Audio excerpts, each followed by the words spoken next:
I want to welcome everybody to this very special episode of The American Idea. We're honored today to have with us the 70th Secretary of State of the United States, Mike Pompeo. Secretary Pompeo, thank you for joining us. It's wonderful to be with you. Mr. Secretary, you got started in your education at the United States Military Academy at West Point. How did West Point shape you going forward? Oh my goodness, in so many ways. It both shaped me and created opportunities I would have never dreamed I could have had. I think of my education as actually beginning with my family, my parents, right? This was just an important part of me growing up. Maybe the most important thing they taught me was to work hard and that mattered, and that good things don't happen every day, but if you keep at it, they often will. That set me up for this place I had the chance to go to school, where I was surrounded by 1,000+ classmates, all of whom came from widely varied backgrounds, but there was an understanding of meritocracy that was really important. They taught the founding traditions of our country. They taught the importance of service to the nation, and then they taught us the hard skills, right. The math, the reading, and the history, all that goes as part of that. It has absolutely shaped the way I think about America and the way I think about the obligation for each of us to try and serve in a way that benefits others as well. From there, of course, you went on to serve in the United States military. What's a lesson that you picked up from your time in the U.S. military? Oh goodness, there's so many. I'll start with the one I got just at the very beginning. So you're a brand new second lieutenant. I showed up in my first assignment. I was the second platoon leader for a Bravo troop of the 1st Squadron, 2nd Armored Cavalry Regiment. I didn't know what the heck I was doing, right? I'd been to the basic course, and I showed up in my unit, and there was a man named Sergeant First Class Pretry. He would have probably been 16, 18-year non-commissioned officer. So I show up, the unit was in the field training. It was a tank unit. We had 113s and M1 tanks. And show up at the unit, walk up to Sergeant First Class Pretry. He saluted. I was the senior person, but he knew a lot more than I did. And he said, "Lieutenant, you'll do really well if you'll just shut up for a while."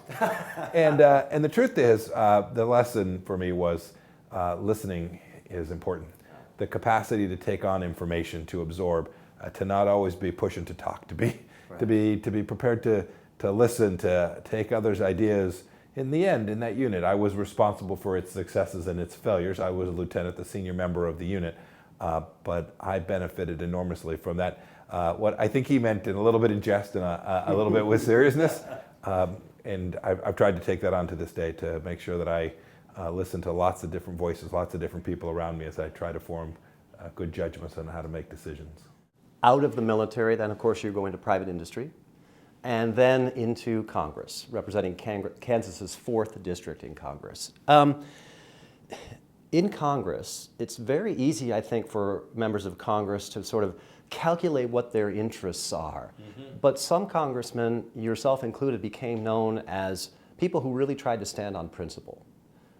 What basic principles guided you as a member of Congress? So, there I guess 3 sources for those principles that sort of lead to them. The first is my faith.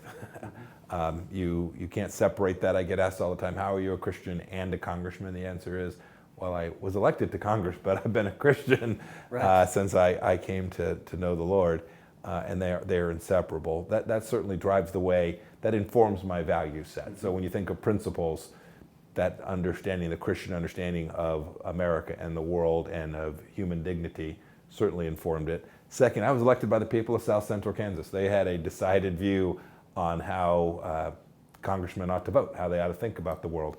It was a get out of my way, leave us alone, small government mindset. Ag and energy were important, manufacturing. We made airplanes in Wichita, Kansas. And so those issues were a priority. And so when you boil them down to principles, it's an understanding of the American economy and how it works and how risk takers should be rewarded. And when you do that, communities are better off and families are better off. And then the last piece just comes from the life that I had led before that. So even when I was in Congress, my wife and I still tried our best to be involved in lots of things. We love Wichita State University basketball. We were still involved in our church at Eastminster Presbyterian. So the way one incorporates one's principles and understandings across all of the places one finds themselves in life. None of us have just one role. Right. I was a dad, I was a husband, all of those things. I think those principles play out across those as well. In Congress, you were sometimes known to be willing to buck your party leaders if they pushed policies that you did not agree with. Why is that? It is interesting. It's true. In the end, you are a member. You were elected to do the things that you believe are right and then explain them to the constituents you represent, and they get to either send you back or send you home. And so I always tried to honor that every way that I could. Sometimes party leadership would just have a different view. The party would be in a different place than me. During my time, they often wanted to spend more than I wanted to spend. You were known as a fiscal hawk. We were trying to keep money in the hands of families in Kansans. Frankly, not very successfully. But that was the biggest conflict I had with the Republican leadership, is it too wanted to grow government, maybe just a little bit slower than the other party did. And I thought we could do better than that. When President Trump was elected, of course, you became director of the CIA. I think a lot of people who work for the CIA, of course, are often shrouded in secrecy. From your experience, tell us about the men and women who serve the United States in the CIA. Yeah, they're amazing. What a crazy privilege I had to be able to lead those men and women. In some ways, it was like my time in military service. The CIA officers who are the operators, there's analysts and operators, but the operators, the folks who are out collecting intelligence, a lot of veterans from the United States military service, and the mindset is the same. Work hard, focus on the mission, deliver outcomes, measure, fix what got wrong, and go after it again. It was a mindset that I knew well. They often work in very difficult places, very dark space. They'll never be able to march in a parade like a soldier can. They'll never get rewarded when a bad day happens and one of them is injured or, heaven forbid, killed on an assignment. It's often not known. It is a difficult life, but a rewarding life, and they are remarkable people who I saw I was only there 18 months, but who I saw in my 18 months save countless American lives. You became, of course, then 70th United States Secretary of State. In your time as Secretary of State, the United States faced many foreign policy challenges. If you could pick one, and maybe it's not fair, but if you could pick one, what would be, in your opinion, the greatest challenge you faced as Secretary of State? The greatest challenge that we began to confront, we didn't get all the way done with this, was the challenge presented by the Chinese Communist Party. There is only a single threat that can truly change the way we live here in America. I think the Taliban, I spent time with the Taliban are bad. I spent time with Vladimir Putin, he's bad. I spent a lot of time with Chairman Kim in North Korea, bad. But the only one with an economy of 1.4 billion people, an economy of our scale, and the intention of undermining the idea of Western civilization, they are indeed the greatest threat to us, and they were the constant challenge during my time as both CIA Director and Secretary of State. What do you think the prospects are for confronting that challenge? What do you think the United States needs to do to effectively confront the challenge of the Chinese Communist Party? Yeah, it's a long answer because it's a complicated problem set and at scale. But two ideas.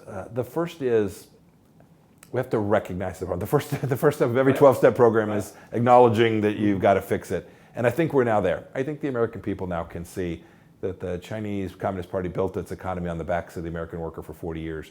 And even here in a place like Ohio, I can't tell you how many tens of thousands of Ohio jobs destroyed because we let them steal our intellectual property, study at our universities, steal our stuff. It's been a one-way transfer of human capital that is unrivaled in all of history. And so the first thing I would say is you have to solve the problem that is the problem here inside the gates, inside the country, what it is the Chinese Communist Party is doing. We often think about it, go fight in Beijing or Taiwan. The first thing is you have to protect the American people from the threat here in the homeland. The second thing we have to do is acknowledge that we're going to need friends and partners in this. So the United States will lead it. It's the way the world sits today. And that's a good thing. I don't mean that it's just, well, darn it, it's going to have to be us. We're going to have to go do this. It's a good thing. We want America to be that global leader. But we'll need the Japanese, the Australians, the South Koreans, the Europeans. We will need the Indians all to come to have our shared understanding of this threat. And when we do, when they can see that their people will be worse off if they become a vassal state of China, then I'm confident we'll get it right. We'll solve this. We'll move our way forward. There'll be costs. There'll be bad days. But it will have been a worthy undertaking, and the United States will have saved itself and the Western order in a way that will matter for the next generation and the generation after it. Yeah. I think a lot of people, of course, given your time in Director of the CIA and Secretary of State, think about Mike Pompeo and they think about foreign policy and confronting intelligence and foreign threats. But from your time in Congress, you also had a deep concern with education, in particular what you saw as federal overreach and intrusion on education. And now you've turned to talking quite a bit publicly about the importance of civic education, of the education of citizens, especially young people. Why has civic education become so important to you? It's what you all do here, right? So the greatest, when I answered your question, you asked me what the greatest threat from outside the country was. The greatest threat from inside the country is we forget about the American founding. Or worse yet, we teach something about it which is blatantly untrue, right? We teach that we were founded on racist ideas. We teach that somehow it was property holders abusing another class. This was a founding of a nation that is unequaled in all of human history. And you can't survive. America, the America I love and know, and that has given me so much, can't survive without that civic understanding, the need for decency and respect, for virtue, and for recognition of the Judeo-Christian heritage that our founders understood so well. They provided the structure for us, but they reminded us all the time. You can go read the Federalist Papers. Right. They reminded us all the time that this was a nation built on people of virtue. And if you walk away from that, it doesn't work. And so we need to make sure that in our homes, in our schools, K through 12, colleges, every place that Americans gather knowledge, we need to be very clear about the greatness, the exceptionalness of this nation. We're happy to talk about all the problems. We got many. There's lots of things we could do better. I've got ideas. You'd have them. But in the end, this is a place that has been a force for good for not only the people of the United States of America, but for the human dignity of so many others all across the globe. Right. And as you suggest, we can't forget the founders called America an experiment. Yes. Right. Franklin said, "I gave you a republic. See what y'all can do with it." That's my Kansas. That's my Kansas shorthand for what he described. Exactly. Well, of course, as you said, Ashbrook has been in the business of educating Americans in the history and principles of our country since 1983, when we were founded by Ronald Reagan. We always like to ask our guests here on The American Idea their favorite person in American history. Yeah, it's always hard to pick one. It would be too easy to pick President Reagan. He was my commander-in-chief when I came out of West Point. It's a good choice for Ashbrook. But I'm happy to go back even further. When you think of someone like George Washington and the idea of public service, I read a work about Martha the other day and the sacrifices that she made to allow her husband to go serve in these roles where, and you know, I think about it, I was a congressman, I flew back and forth home, my wife was in Kansas. It was hard, right?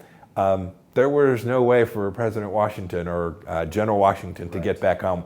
He would get to see his family only on the rarest of occasions. They made this enormous sacrifice. And then when the time came where he could have been declared king or emperor or ruler or whatever the heck he wanted, he said, no, I want America to be different from that. I want it not to be ruled but governed. And that's pretty darn special. Yeah, an amazing statesman. Truly remarkable. Yeah. You can't hope to emulate. You can only hope to be inspired. Well, it's a choice I agree with. I have a bust of General Washington on my desk. Very nice. All right, I got it right. Jeff, thank you. Secretary Pompeo, thank you very much for joining us. Thank you. It was wonderful to be with you. Thank you.